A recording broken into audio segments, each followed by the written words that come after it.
मैंने कुछ courageous decisions लिए। 6 साल हो गए इस बात को। तब मेरे पापा ने एक बात बोली। मैंने कहा अब जो भी हो जाए मैं फाइट करूंगा। और मैंने हद पार करके पढ़ा।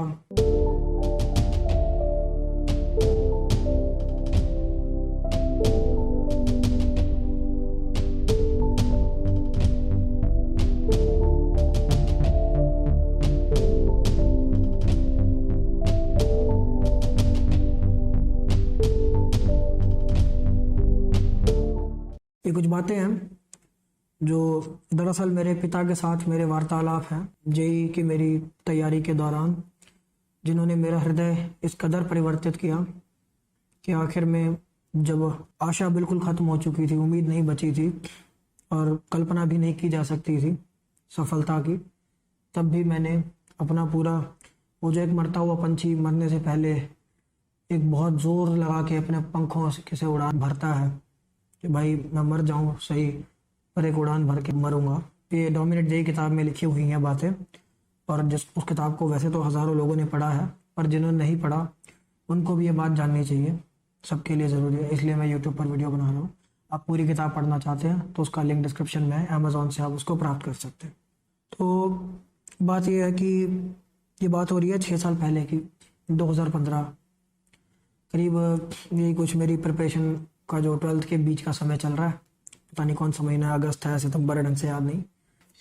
तो उस टाइम क्या हो रहा था कि मेरे मन में जैसे 12वीं के बच्चे होते हैं, प्रिपरेशन हुई नहीं होती, पर कहीं ना कहीं खुद पर ये होता है कि काश मेरे पास समय होता ना तो इतना बुरा हाल नहीं होता।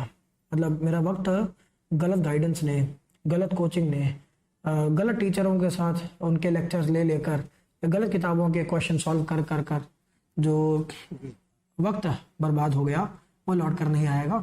अगर मैं ड्रॉप ले लूँगा तो 1 साल मुझे पूरा मिल जाएगा, जिसमें स्कूल भी नहीं होगा, स्कूल की प्रताड़ना को नहीं सहन करना पड़ेगा, तो हमारे पास बहुत वक्त होगा, हम तब कर लेंगे। तो ऐसा ख्याल मेरे पास आया, तो मैंने पापा को बोल दिया।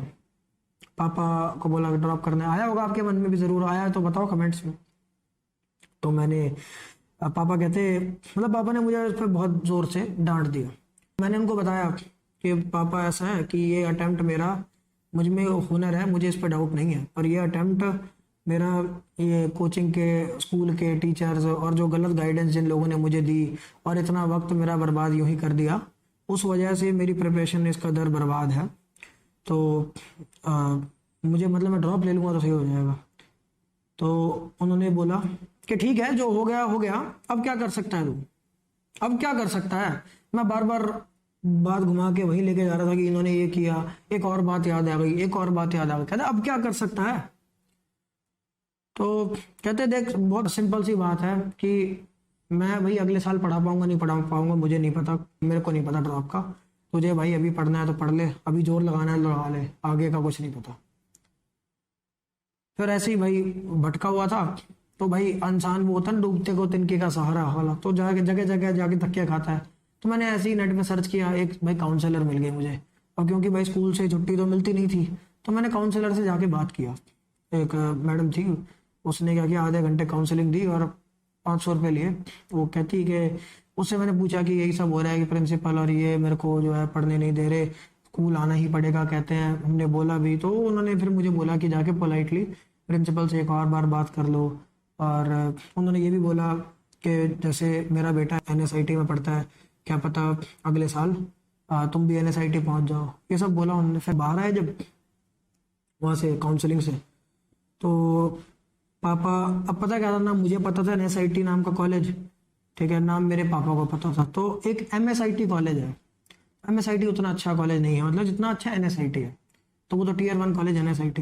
तो हम, मतलब मेरे पापा ने कहा कि हमें कोई MSIT वगैरह नहीं चाहिए, हमें भाई IIT ही चाहिए। ये बात भी जहन में रह गई। और सबसे बड़ी बात यह है जो जिसने मेरा हृदय परिवर्तित किया, वो यह है कि उस दौरान मेरे फाइनेंशियल कंडीशन फैमिली की ठीक नहीं थी। मेरे पापा को रूमाटॉइड आर्थराइटिस था, उसमें, उस बीमारी में जॉइंट पेन होता है बहुत बुरी तरह, और मेरे पापा को उस टाइम पर बुखार भी था। बात ये 2015 की है, महीना अगस्त या सितंबर होगा, 6 साल हो गए इस बात को, ढंग से याद नहीं आ रहा कौन सा महीना था। पर उसमें एल्डिहाइड कीटोन चल रहा था कोचिंग क्लास में। एल्डिहाइड कीटोन ठीक पढ़ा रहे थे वो। अब क्या हुआ, क्लास चल रही है, क्लास के बीच में एक दाढ़ी वाला आदमी आया चश्मा पहन के। उसने गेट खोला और उसने कुछ नाम पुकारे। नाम में मेरा नाम भी शामिल था। तो बहुत सारे बच्चे वो जिनके भी नाम पुकारे, बहुत सारे नहीं थे, कुछ ही थे, वो बाहर आए और सबने अपने पेरेंट्स से बात करवाई। दरअसल वो लोग थे जिनकी पूरी फीस अभी तक जमा नहीं हुई थी कोचिंग में, तो मैं भी उनमें से था। तो उन्होंने मुझे कहा कि मेरी 95,000 रुपये फ़ीस बाकी है। तो अब मेरे और जो साथ के लोग थे उन सब ने बात करा दी, लगभग सबके कुछ कुछ छोटा अमाउंट था, मेरा सबसे बड़ा अमाउंट था। तो बाकियों को तो फिर भी जाने दिया, मुझे उन्होंने अलग से बाहर निकाला। कहते आज के बाद आप क्लास अटेंड नहीं कर सकते जब तक पूरी फीस ना जमा कराओ। तो मैं भाई बैठा स्कूटी पे और घर चला गया। पापा पूछ रहे जल्दी क्यों आ गया क्लास? मैंने कहा पापा वो आए, कहते फीस पूरी नहीं कर रखी, आपको क्लास नहीं अटेंड करने देंगे। पापा को फिर थोड़ा सा गुस्सा भी आया, थोड़ा ये भी हुआ कि कोई बात नहीं चलते हैं आजा। तो पापा गए मेरे साथ, वहाँ पे जाके बात करी कोचिंग के अध्यक्ष से। और जिस दिन गए उनका पूरा मुंह ऐसे लाल हुआ हुआ था, बुखार था, और चेक बुक लेकर वो गए और वहाँ पर बात हुई। तो 95,000 फीस थी। उन्होंने अगली ही डेट का एक 50,000 रुपये का चेक बनाया। फिर अगले महीने की पहली डेट का ही उन्होंने बनाया 23,000 का चेक। फिर अगले महीने की एक और डेट का, मुझे याद है आज भी, वो 22,000 का चेक बनाया उन्होंने। और फिर अगले दिन ब्याज पे पैसे लेके सुबह सुबह बैंक में डाल के आए कि भाई वो कटेंगे जब, और ऐसे ही वो सारे पैसे दिए। तो यार उन पैसों से तो कोचिंग में पढ़ पाया मैं, पर कोचिंग में मतलब मुझे कुछ खास मिला नहीं। पर यार नहीं भी मिला, पर मेरे पापा ने तो दिए ना पैसे। मैंने ना पापा को बोला, पापा देखो ऐसे है, कोचिंग में कुछ खास नहीं पढ़ा रहे, मैं तो सोच रहा हूँ खुद ही पढ़ लेता हूँ बैठ के। मेरे को बल्कि इतने टाइम से पढ़ रहा हूँ मैं, मेरे को कोई इम्प्रूवमेंट नहीं दिखी। कोचिंग में जो है IIT लेवल का नहीं पढ़ा रहे, इससे अच्छा तो मैं खुद ही पढ़ लूँगा, क्या फ़ायदा, पहले ही इतना पैसा बर्बाद हो गया और अभी 95,000 रुपये दे के क्या करेंगे। तब मेरे पापा ने एक बात बोली, कहते देख यार पैसे तो मैं कहीं से भी ले आऊँगा, पर मुझे एक ये सेंटेंस नहीं सुनना कल को कि मेरे बाप के पास पैसे नहीं थे और इसलिए मैं कामयाब नहीं हुआ। मैं निशब्द हो गया। मुझे ये समझ में आ गया कि अब मेरे पास कोई विकल्प नहीं है, अब करना ही होगा। अब पता नहीं होगा या नहीं होगा, वो भगवान पे छोड़ देते हैं। मेरी ईमानदारी इसमें है कि मैं अपनी बेस्ट फाइट आगे लड़ूं, बेस्ट अपना संघर्ष करूं। और मैंने कुछ करेजियस डिसीजंस लिए। मैंने स्कूल जाना बंद कर दिया अनेक धमकियों के बावजूद। और मैंने जब स्कूल जाना बंद कर दिया, कोचिंग जाना बंद कर दिया, तो मैंने पाया कि सारा दिन अब मेरे पास है, सुबह से शाम तक मैं ही इस दिन का मालिक हूँ। पहले मैं अनेक लोगों को ब्लेम कर सकता था, अब किसको ब्लेम करूँगा? अब नहीं पढ़ा तो मेरी गलती है, अब मैं पढ़ूंगा। और मैंने हद पार करके पढ़ा कि भाई जितना पढ़ सकता था, जब तक है जान मैं पढ़ता रहता रहा। और उसके बाद सोने जाता रहा, जैसे मैं कहता हूँ बिस्तर ही मेरी इज्जत करता रहा। और ऐसे करके मैंने अपने 4 महीने गुजार दिए और पता ही नहीं चला कब कब में मेरा सिलेबस पूरा हो गया। आखिर में मॉक टेस्ट वगैरह में सब में नंबर बहुत ज़्यादा स्काई रॉकेट होने लग गए। मैं टॉप बैचेस के बच्चों के लगभग बराबर पहुंचने लग गया।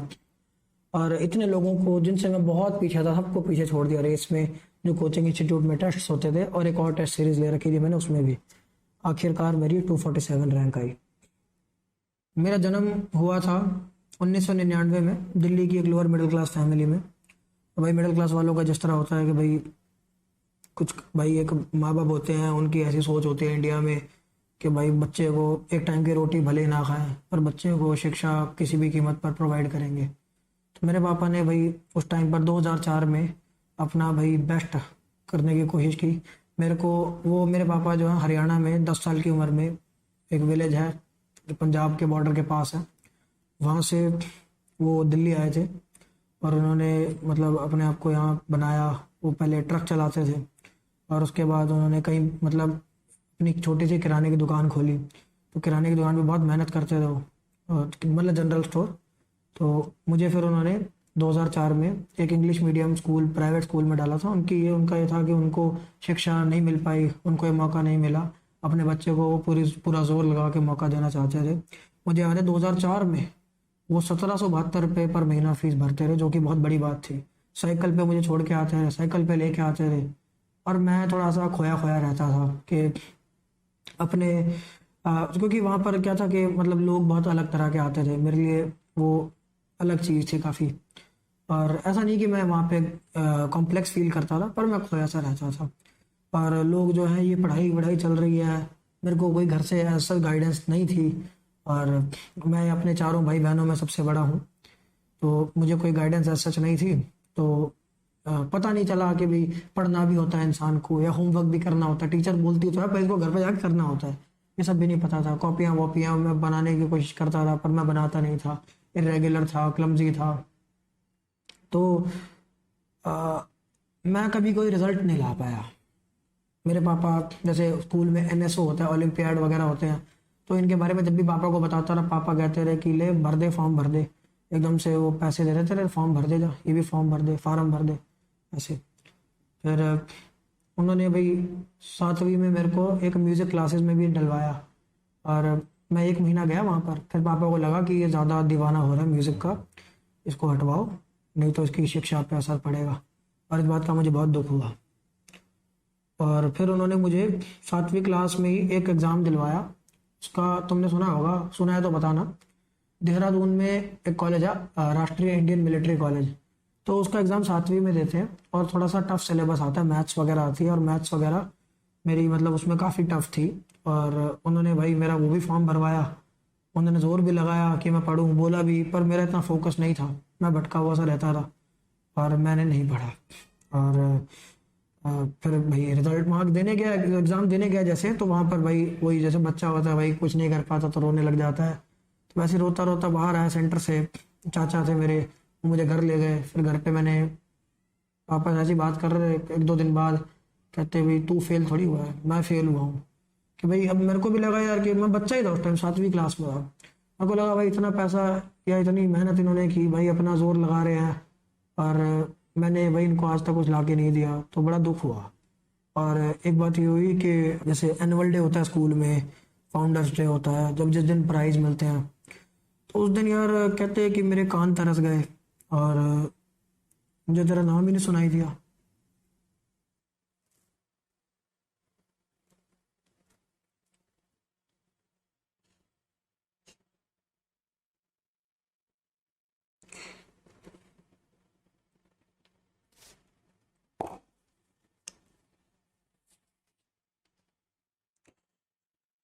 ओह कोई ना, कहाँ पे थे, तो कहते तेरा नाम ही नहीं सुनाई दिया।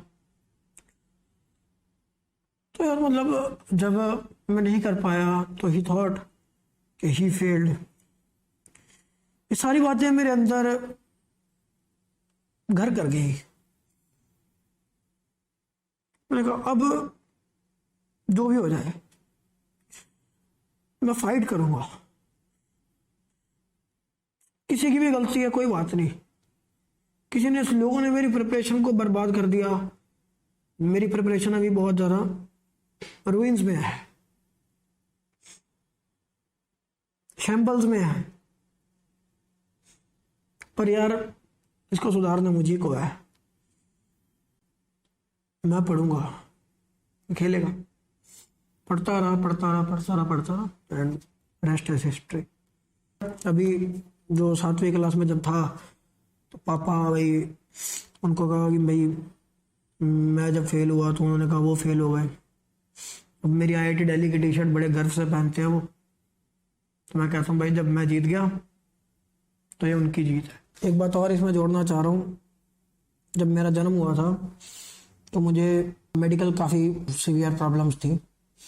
और भाई मतलब दिल्ली में सरकारी अस्पताल में बहुत लंबी लंबी लाइनें लगती हैं आज भी। उस टाइम की बात है, 201999, उस टाइम की बात है। पूरे घंटों घंटों लाइन में लग के, कई कई दिन अपना काम छोड़ के, भाई पापा मम्मी सब लगे रहते थे। और मेरे को भाई वहाँ अस्पताल में मेरा इलाज चलता रहता था। वो जो डॉक्टर थे जिन्होंने मेरा इलाज किया, तो मेरे पास भाई नर्सेज वगैरह हो गई, सिस्टर कहते हैं ना उनको, सिस्टर हो गई या डॉक्टर हो गए, वो आके बातचीत किया करते थे।